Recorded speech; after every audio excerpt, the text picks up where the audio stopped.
Hey everybody, welcome back to the channel. Wolfman Walsh and the Infinite Enzo here for another video.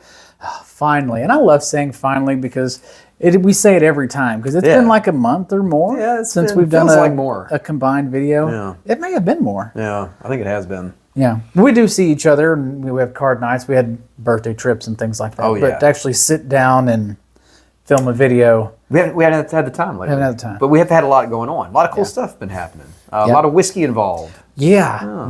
We had the first annual Knoxville Whiskey Convention this past weekend. It's a lot of fun. Weekend before that was my birthday party, which also a lot of fun. 40 bottles on the table, and then the weekend before that we were at Wild Turkey and Buffalo Trace. So a lot of whiskey and bourbon. It's definitely something to be said for having 3 awesome whiskey events in a row. So, it's a great stretch now that you mention it. So, but tonight I wanted to kind of get back to a little bit of the basics of what we do. Yes. Knives. Yes. Well, so this video was your brainchild here. So what do you think? What's the concept? The concept is I've been on a fixed blade kick here recently. Starting back with, and you all saw my Condor videos, pretty good views on those. So thank you. I appreciate that. Nice. And I've really been just in this fixed blade momentum. I've bought several in the past few months, and I've got some of them here. And I just wanted to kind of go over them with you, what I like about them, what I don't like about them. Yeah.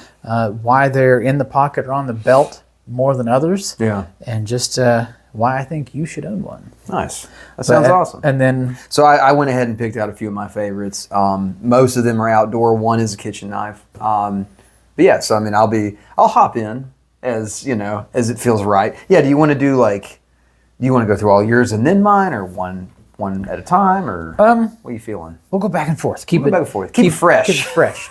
That way I'm not over here, RBFing the whole time or something, or somebody's like 1,000-yard stare again. Sorry. Well, before we kick off the fixed blade, should we do a pocket check? It's customary. Do y'all want a pocket check? Do y'all get tired of the pocket checks? I mean, I feel like you shouldn't. It's a knife channel. Yeah. Let us know in the comments. It's part of it. It's part of the culture. You're here, man. Let us know, but we're gonna do it anyway. Right. So, what you have tonight? Well, it's my video. You go first. Oh, okay. All right, fine. Don't twist my arm. Main blade tonight was the Snex Mini Buster. Probably my all-time favorite knife design. I don't know if it's my favorite knife, period, but I really love this design a lot.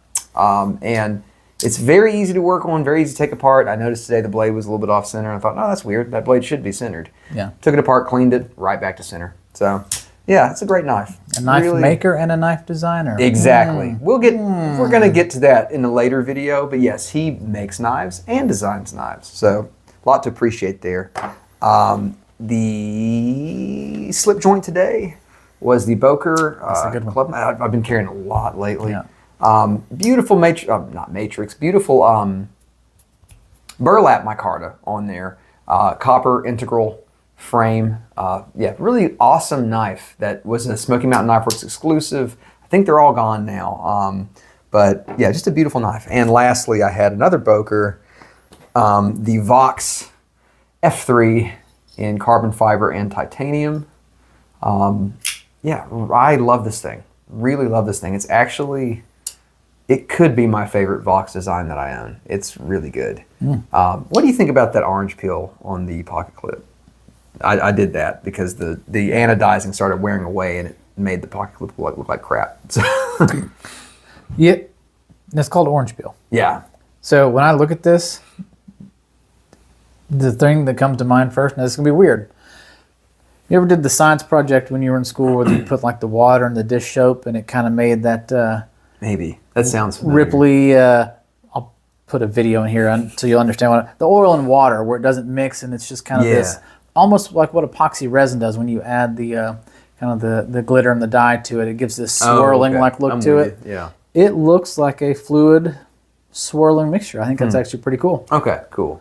I've been kind of going back and forth, but the thing is... That was a long explanation to say, no, I think it looks pretty cool. The anodizing was wearing off bad, and it looked terrible. Like it looked like cheap paint coming off a piece of metal, and so I was like, I got to get rid of that. So I decided that it's titanium, so I was like, I guess I'll just do an orange peel. But Anyway, yeah, I'm iffy on it, but I think it looks better than it did before. So yes, that's been my carry. Knife-wise, I guess real quick, I will shout out our good friends at the EDC Roundtable. This is a Forest Hank. Awesome stuff. I don't have mine today. Oh, Didn't carry no, damn. Yeah. And then coins, I had a... Not that I carried anyone else's. I just didn't carry a Hank today. Knox Knife Mods poker chip and an Imperial Septum. I won another contest through UESP, so they have a new challenge coin for 2025. Really? Yeah, and I actually won one, so I'm really stoked. So I don't know You don't know what it is yet, though. I mean, it's going to have probably like the Akatosh dragon on it. Yeah. But no, I haven't seen it yet. It's in the mail, so I'm pretty stoked. But yeah, that's very cool. That's pretty much everything for me. What you got, dude? All right. Well, one of them's here on the table. And the other two are in the pocket. Main carry today. Ooh, very nice. Yeah. Very nice. The Lakota mod, the Kaiser Urban Bowie. What do you guys think about two-tone on handles? I recently finished a mod. There's going to be a video on it that also does two-tone like this, and Walsh's mod here was what kind of inspired me to do that. I think it looks dope. I'm curious what y'all think, so please let us know in the comments. For me, I think it's got to be the right colors. Yeah. Because I tried on a different knife, two different color tones. Yeah. And they didn't mesh well. They were too contrast, and I didn't like it. So I ended up just dyeing them this, a darker color together. But I think these earthy tones. Sorry, that is good. The Heaven's Door? Yes. Yeah. Sorry. Yeah. No, go ahead. This is really the way you talked about it. I was like, it just doesn't linger. I have others that just linger. You're right. It doesn't linger. It falls off, but it's very tasty. Yeah. Sorry to interrupt you. The mouthfeel is there, and then it's just gone. The mouthfeel. So, the Kaiser Urban Bowie, that was kind of the main carry there. The coin pocket, I went with my nice in spades. The senator? The senator. There we go. I was going congressman. No, congressman. No, you ever get stuck on a word and you can't get past it? All the time. So the senator there. And then I also had this knife, which y'all just saw a video on. And we'll get into that in a minute. And I did have a coin today. I think it was my Indian head. Yeah. Oh, sweet. Yeah, I am the maker of my own fortune. So. Very good. And no. Oh. Hang on. I had my. Wait. Hold on. There we go. our wallets from Nord.Actual Nord EDC. Yes. Our friend Victor. Yes. Nord.Actual on Instagram. Yes. Give them a follow. Sweet. So good carry. That was the carry today. So nice. All right, I'll start off. Cool. And then we'll tag back and forth. We'll tag back and forth. Sweet. I'm going to start off with honorable mentions that I'm not going to delve into. Gotcha. And then I'll do my first actual. Cool. Is that okay? That's cool. All right. So honorable mention number 1 is this. Yeah, I'll talk more about that. We'll talk about that. That's all you get. Honorable mention number 2. You all just saw a video on this one. Yes. This is the Condor pterosaur. I haven't got to use this in a practical setting yet. I haven't got to go on camping or hiking to use this. We got to make that happen. We do. Because that's a knife that you can beat the tar out of. Correct. Yeah. And so I'm not going to talk about that. In the same realm, you all have seen a video on this. This is the Kaiser Mini Butcher. And I haven't got to do anything with it yet either. So we've been doing more whiskey trips, bourbon trips than camping. So I'm not going to talk about this. But those are honorable mentions. Oh, one other honorable mention. I just bought this one. Oh, okay. You all haven't seen a video on it yet. I just bought it like 5 days ago.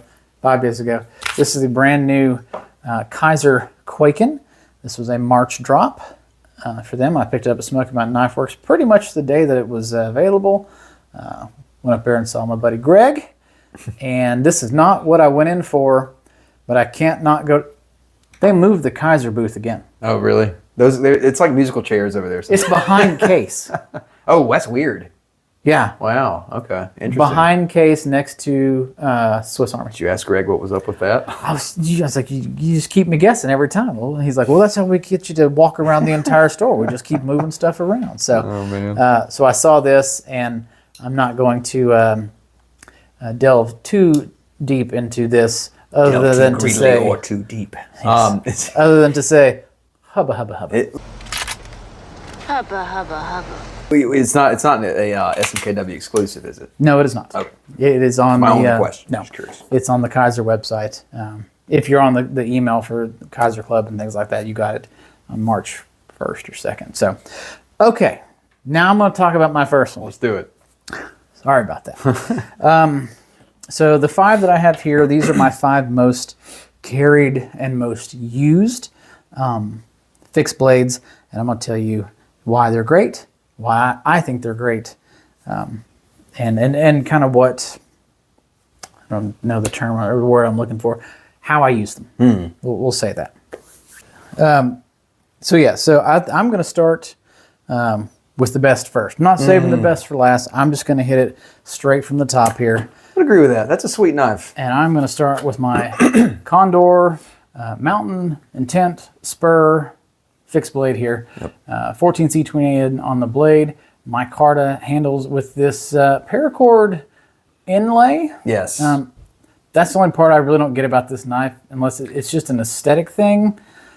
How much length? That can't be that much length of cord. Maybe really. 8 inches, 12 inches. I don't know. I can't imagine. You're really in some kind of bind, but I mean, even then, it's like I don't know. Yeah. I mean, we've got more cordage down here exactly. in this spellcaster lanyard here. Yeah. If you're interested, put it in the comment. See what we can do. So this thing has seen some work, has seen some bloodshed in the battlefield at the farm, and great for skinning and field dressing. I can say those words don't get scratched. So, and I just really enjoy how this carries in this leather sheath. It is ambidextrous. You can put it in either way, locks into place. Doesn't weigh that much, and just feels really good in the hand. That handles are contoured very nicely, nice and rounded. It just fits my shape really, really well. So, and it's just number 1 right now. I mean, I've had a lot of these a lot longer, but just from the use and the experience and kind of the memories that were made with this, with my youngest son and my nephew, shot up. Just nice. That's awesome. Shot up the charts there. So that is my my number 1 and my favorite. You can do whichever one in order you'd like. To start, but, what do you got there? Actually, so that kind of inspires me a bit. So I'm going to start with, it's probably not my number 1 now, but when I actually, for a long while after I got it, it was my number 1. And I still really love it. And that is the Bark River Bravo Century. Basically a scaled down version of the Bravo. This one is in CPM 154. Very high up there for my favorite steels, probably in my top 3. The handle is white G10. We've got mosaic pins in the handle as well, and there's a lanyard tube at the back. Super ergonomic. It's a hand-filling handle and a very, not a size blade that feels too small, but it is more, how would you put that? It's EDC friendly, I guess you could say. Okay. Yeah, it's a decent size. But looking at yours, actually, I want to compare these side by side in terms of the blade, and yours is a little bit longer, but I mean they're pretty close. Now you have more height. Yeah, it's a taller blade, but still, like, there's a lot you can get done. More girth. You can call it what you will. There's a lot you can get done with a blade this size. You know, you look at it at first and you're like, it's a tiny blade, but when you actually get to doing the work, it's going to do a great job for you. I'll let you put that up. But yeah, so. I got this. This was my first high-end fixed blade that I got, and I always wanted a Bark River. And when I saw this one for the price that I was seeing it for, I was like, you know what, I'm going to jump on that. And I have not regretted it since. I love this thing. Yeah. Comes with a cool Bark River sheath. They're very pretty sheaths, but they are kind of chunky, and they feel a bit unwieldy to me. But it's a nice thing. It's a nice object. Anything else to say on this one? It's a convex grind, great for outdoor use.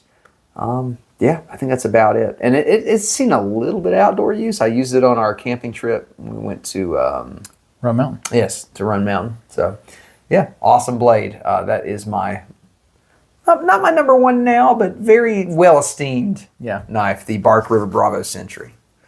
Back to you, sir. That was your first foray into the upper echelons. Yeah, nicer fixed blade, you know. Well, since he mentioned Run Mountain, I guess I'm going to jump to Run Mountain.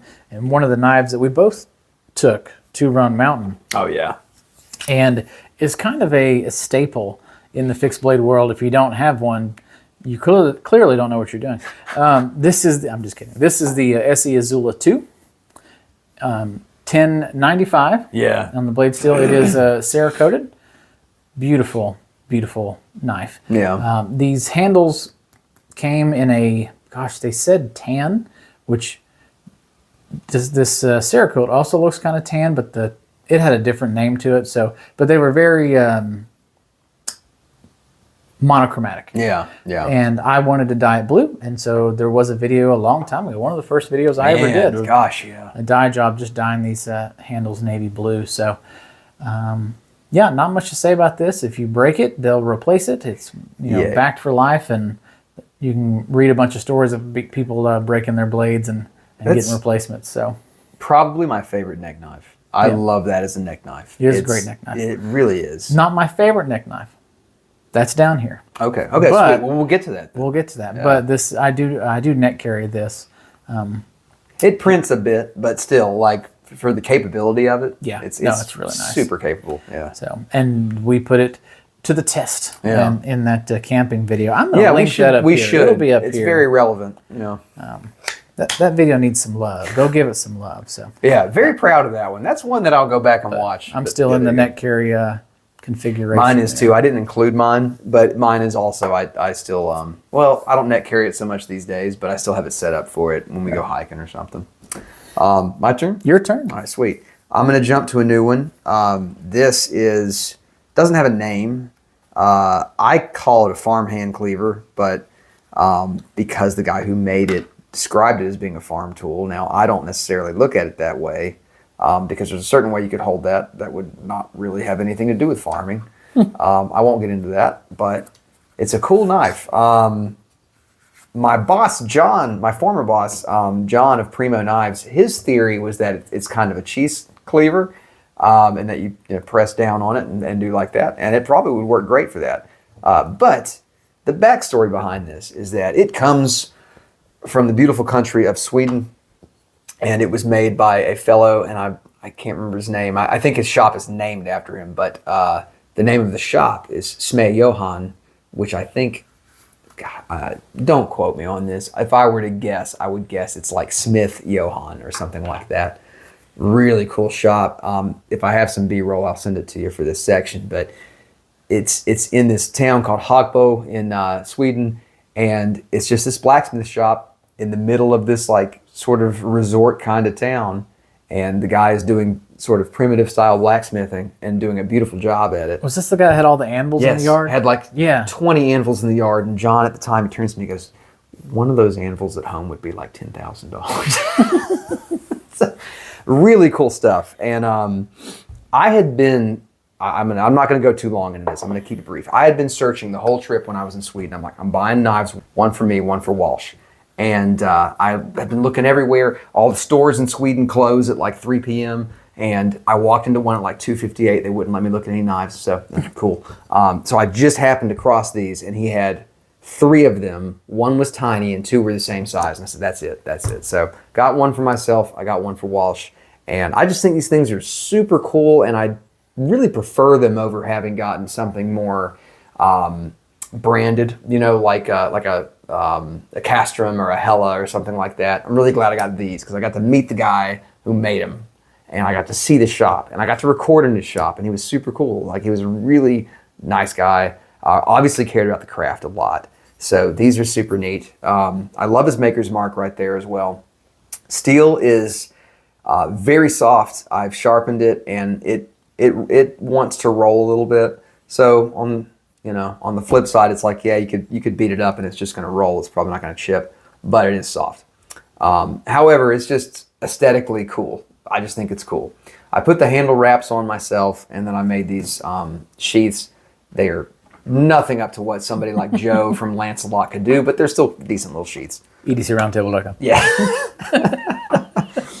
Yeah, I just thought these things were cool. I really enjoyed kind of the experience and story behind them, and yeah, it's one of my favorite pieces as a not a piece of art, but you know what I mean, as a artistic piece of blade craft in my collection. There you go. I enjoy this. So yeah, I carry it in the back pocket a lot, but that is the sort of farmhands. That is the way to carry that knife. Yeah, but it's definitely. The couple times I've carried it, Yeah. just loop it over the back pocket. Exactly. And the handle shape kind of lends itself to hooking on the seam of a pocket. So pretty cool. Yeah. The farmhands cleaver from Smay Johan. Shmei Johan. Back to you, sir. All right. Well, I'm going to go back to Roan Mountain and my favorite neck knife, since that's what we were on. And there we go. This is another Condor. Not shocking to anyone at this point. This is the Carlitos in 1075. This had has a wonderful backstory to it about the maker, the guy that helped design it. He passed away, so I ended up naming it after him. So you can look that up on their website, or I believe I talked about it in the Smoky Mountain or the Roan Mountain video. Yes, go watch it. On the count of 3, name your favorite dinosaur. Don't even think about it. Just name it. Ready? 1, 2, 3. Velociraptor. What? Did we just become best friends? Yup. Yeah. Now, I did baton on this, and we found out on the website that it says don't do that. But it held up to the batoning. I batoned on the spine. I actually batoned toward the tip as well. And it sliced better than the Azula. It's a thinner stock, though. It's thinner stock, so it started a lot easier. Yeah. Yes, I remember this. Yeah. But like once you really got into the meat of the wood, it kind of took a little bit. Where the Azula took a minute to catch, but once it caught, it fell right blasted. there. So they both have their merit, but this one's a lot lighter. It's a lot thinner. It does not print. I actually wear this one, and this seems weird. I wear this one at my kid's birthday party, and my kids have a pool party pretty much every year. I wear this at the pool because you're not going to see it. It's not going to fall in my pocket while I'm running around chasing kids, and it's got that PVD coating on it. Mm-hmm. If it gets wet, it's fine. The sheath is Kydex. If it gets wet, it's fine. Yeah. The paracord will dry. If not, I can replace it. So, as it's a backpacking, camping, kid's birthday party. Yeah. Neck knife. It's an all-rounder. So this was my favorite fixed blade and my favorite neck knife for the longest time. So now, for the reason of it not printing, do you think you'll always stick with the paracord wrap, or do you think you'd want to eventually one day do handle scales? Because I was just thinking, I'm like, man, I bet John could very easily set you up with a pair of scales. I might buy a second one. Yeah. Because I do enjoy... Yeah. As soon as you add scales to the mix, say goodbye to the not printing, you know? Correct, yeah. And it adds weight, but yeah, it adds weight. But that it just changes the kind of the dynamic. Yeah, of the it does. So I enjoy it in the configuration that it is right now. Cool. So nice. I'm gonna keep it as such. So. But yes, so that is the Condor Carlitos. $45 to $50. We haven't been talking price. You did on the Bark River. Okay. Well, I don't know that I said, but I thought you did. I hinted. I think I got this one for I want to say $175, but that was several years ago, so I don't know now. These were, I want to say what's the word in Krones? Yes, 70 kroners. Anyway, so this was 90. The Azula was 75, and the Carlitos was 50 at the time. So, and then also the condors. Those are made in El Salvador. El Salvador, right? Yeah. Which is cool. That's cool. You don't really hear about too many South American made. So yeah, that's a pretty neat kind of thing about those. Does that make it still made in America? Yeah, well, South America. It's all America, Yeah. All right, you're next. I'm up, man. I'm ready. Let's do this one. This is the first knife that John gave me as a gift, and I really love it. This is my Phillips Forged cheese cleaver. I kind of treat it like a micro EDC cleaver. I carry this in the back pocket in this little sheath I made, and blade steel on this one is Nitro V. The handle is I'm not sure what that handle wood is, actually, to be totally honest with you guys. It was a very plain wood, almost looked like olive wood, but don't quote me on that. However, when John gave it to me, it was a second, and he said the reason, he was like, I'm not sure about this one, the handle feels thin.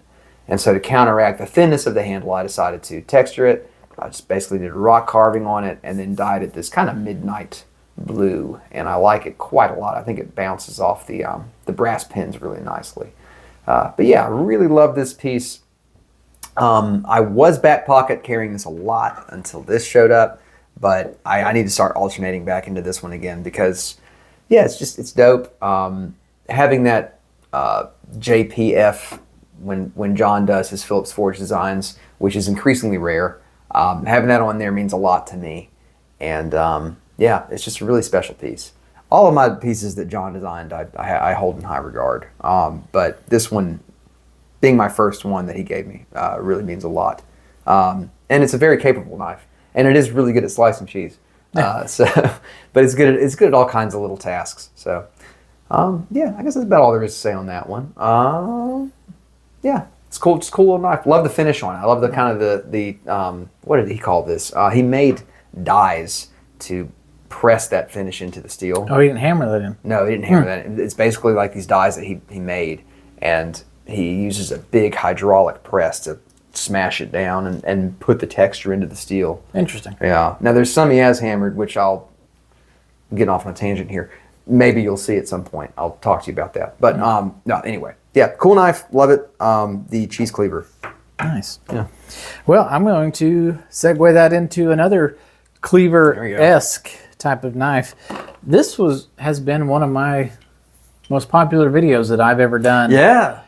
The comment section just it's eats fun. me alive. I love it. I love that comment section. But like, if you go to Google right now, pause the video, go to Google and type in to Google CRKT Razor reviews. This is the #1 video Really? on Google. Holy cow. It'll be the first video that pops up. That's nuts. That's crazy. It's gotten several thousand views and a couple dozen comments that are all like, "You're dumb. You don't speak well. You say ignorant things. Safety third." Chisels. Yeah. So, yeah. Anyway, this is my yard tool for the most part. So spring and summer, when working in the yard, when doing mulch and or planting or anything like that, this is pretty much on the belt. Because it really is great for just digging in the dirt. For some reason, if you're having to dig out some weeds, this Dude, yeah. chisel, That's perfect. just and they're out. It's great. And then if you're opening bags, because I typically go and get like a full truckload of mulch and then end up needing like 2 or 3 bags more. Sure, same. I just go back to Lowe's and buy a couple of bags. This is the mulch knife. Yep. I got a mulch knife too. It's good to have a mulch knife. Yeah, so this is the mulch knife. It gets dirty. It cleans really easily. I just hated the pocket sheath because it wasn't Kydex. It was plastic. Yes. And the clip it looked like metal, but it was plastic. It was just junk. So I ended up going to Cavender's and literally just went to Cavender's one day and had this knife in my pocket and was like, nope. And I finally hit this one. I was like, hey, there we go. That'll work. And then I busted the seam, and so now I carry it backwards. But it stays in there. It doesn't fall out. So, yeah. So this is the CRKT Razor. It was one of the biggest knives of 2023, I think. Yeah. I think it was 23. It was $75 when it came out. So epoxy resin over micarta. It does have a lanyard tube. A blunt end if you just need to hammer the shit out of something. This is not for wood. This is not for wood. It is technically a metal chisel, but use it as a pry bar. That's really all it's good for. But this end is pretty good at keeping an edge. Actually, I don't even remember what steel this is. It doesn't say. For some reason, I thought it was 14C. I don't remember. Huh. It'll be on the screen here. Okay. But it holds an edge pretty well. But when it's only just slicing through mulch bags or dirt, you're not going to dull it that much. So, but yeah, no, it's been a great yard tool. Nice. So sweet yard tool. It's a cool one. I don't have anything I would call a yard tool. in this setup. Yeah, not that you have left. But I will jump to this one because this one I think is very tooly. This is a Skinner from Montana Americana. This is a gift from my dad. He had a job up in Montana, and he picked this up for me while he was there at a kind of a farmer's market. And dude there is a knife maker who was selling knives. And yeah, I think that I don't do any hunting myself, not from lack of desire to do it. I'd love to do it, but I just had opportunities never really come up. I think this would be a great hunter's knife. The length and shape to me really, and the stock, like super thin stock, seems like it would be great for skinning. And the only downside on this knife, well, let me start with the upsides. That handle is beautiful. Yes. I love that handle. It's super ergonomic. Like it just fits right. It swells right into your palm and it just sits there really nicely. Now, naturally I want to do this, and this is the only downside of this knife. And it's because that stock thinness is just so thin that when you put your thumb up on that thumb ramp, you wind up with that. I don't know if y'all can see that, but it's definitely a valley right in the middle of your thumb. And it doesn't feel great. It's a different kind of printing. Yeah, exactly. Everything else about this knife I love. If only that section was just a little bit thicker. It even pinches really nice too. It's another thing for kind of getting in there and doing some, how do I put this? I don't want to say detail work. I hate saying detail work. Some high control, some strong control. You can really grip up on this and choke up on it real nice and really control what you're doing. But yeah, it's a really cool knife from Montana Americana.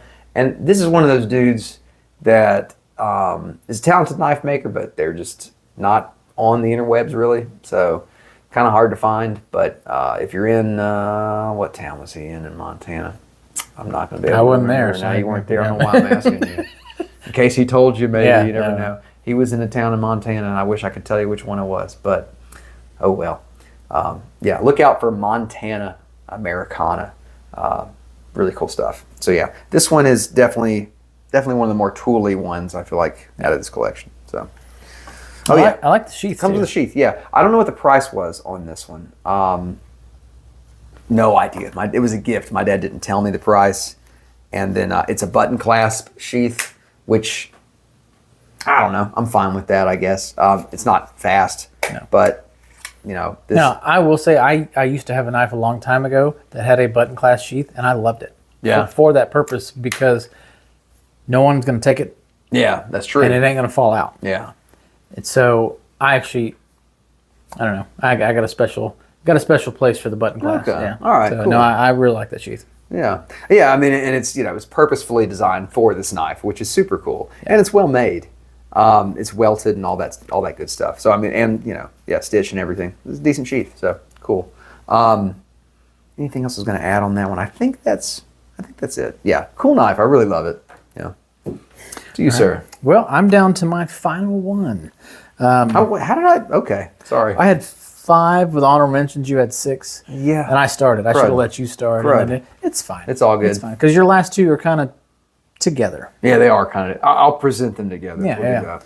So this is my second most recent purchase, and if you've been here, you know Cleaver. Love Cleaver. Love the sheep's foot. Love everything about it. And being on the fixed blade kick, February's drop for Kaiser was the little Rhino.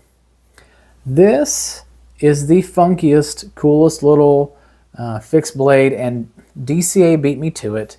And oh crap! I just forgot what it was. I know. I was trying to think of it too because you told me when you. I couldn't think of it either. The Cleaver. It's very clever. Yeah.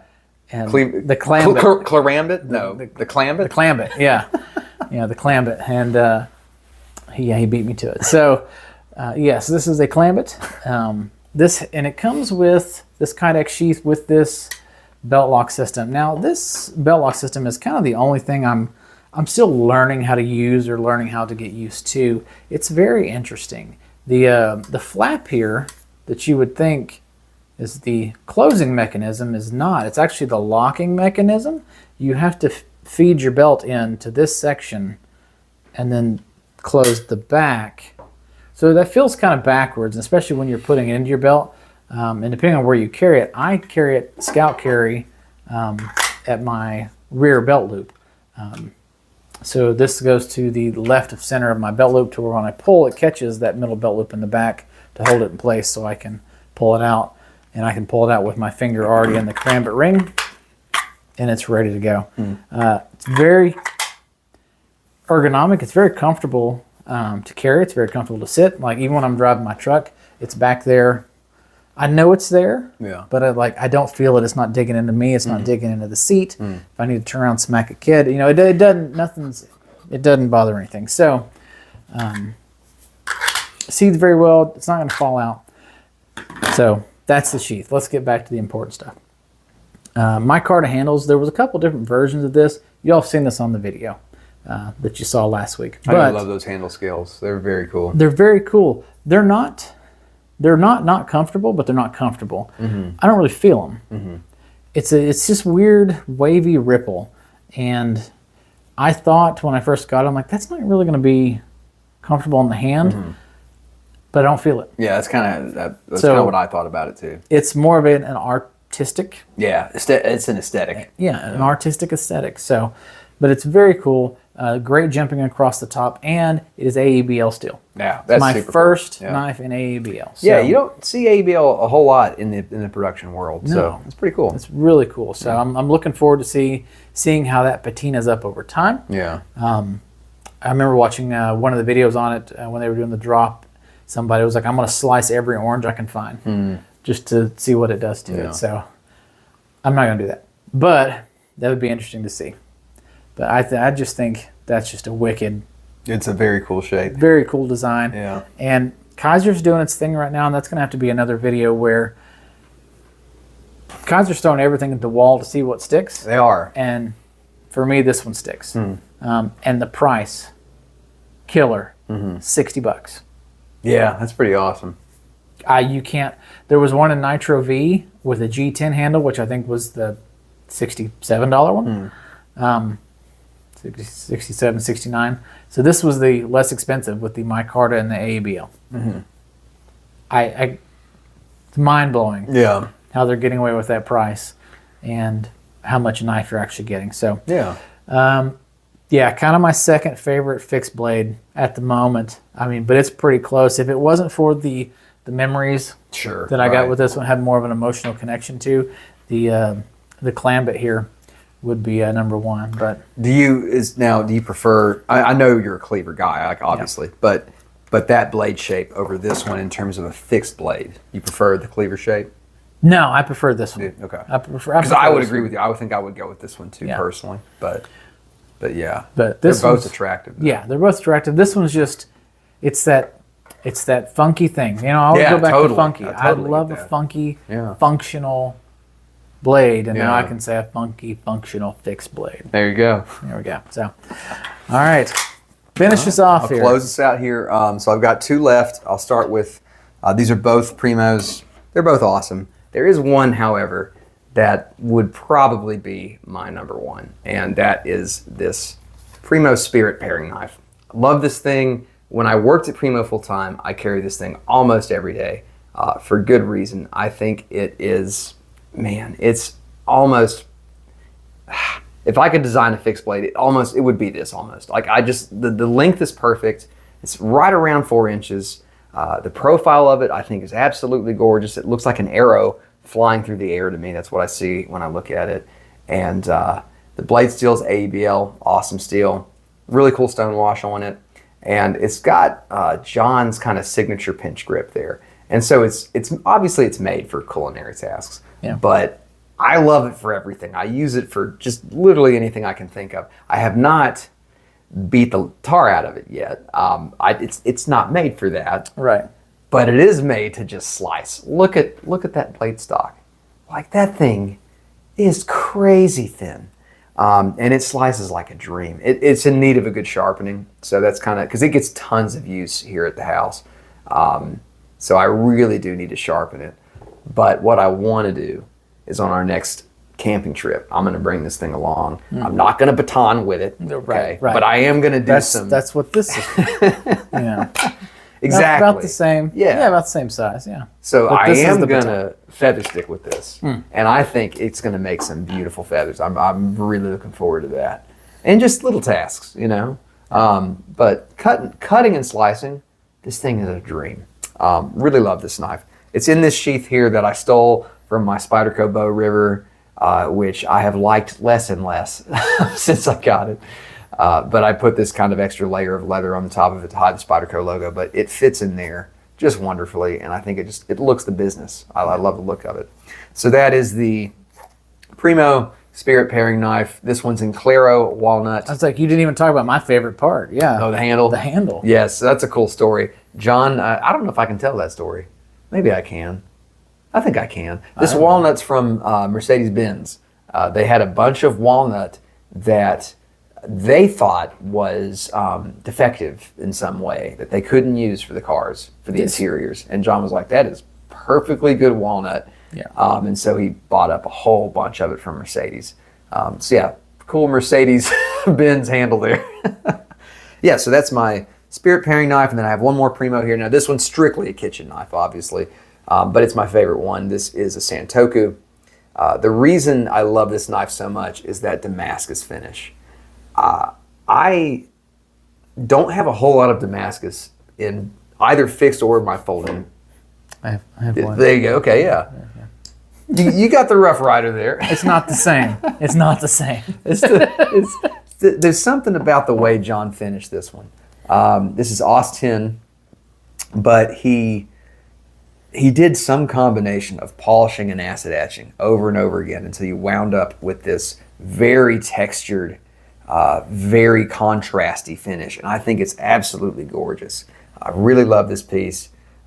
We have a brass bolster on this one, and the handle is bog oak, which again, this is one of those ones too, if I could design my dream Primo, it would probably be this exact knife. The Santoku shape's my favorite. The bog oak is one of my favorite handle options that he does. It's sweet. I love this thing. It's definitely heftier. You could do more work with it. It's a thicker stock on this one. Still pretty thin. It's meant to be a kitchen knife. But it's definitely my favorite kitchen knife out of my whole collection. So I did have to include it. Outdoor stuff is really what I gravitate to. Yeah. But a good kitchen knife is really, really satisfying. So that is the Primo Santoku in bog oak. And Primo is, they don't have anything online at the moment. So whenever they do get some stuff on their website, which is primeaux.us, if they get some stuff up there soon, I would jump on it because they've been quick. They've been sold out for a bit, so keep an eye out. But yeah, so those have been my favorite, man. But that was a good topic. It's a good haul. Yeah, it was fun.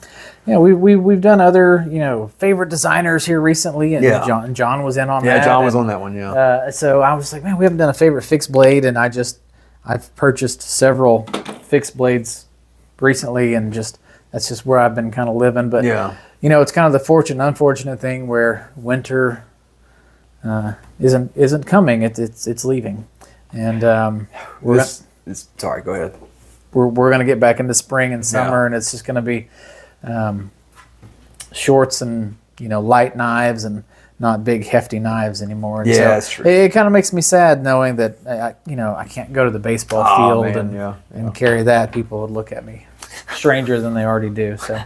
I still wear. I wore the wrong hat tonight, so I apologize. But I still wear my Western hat to the baseball field and to the hockey rink. And one of the kids on my older son's baseball team was like, "I don't like your hat. It's stupid."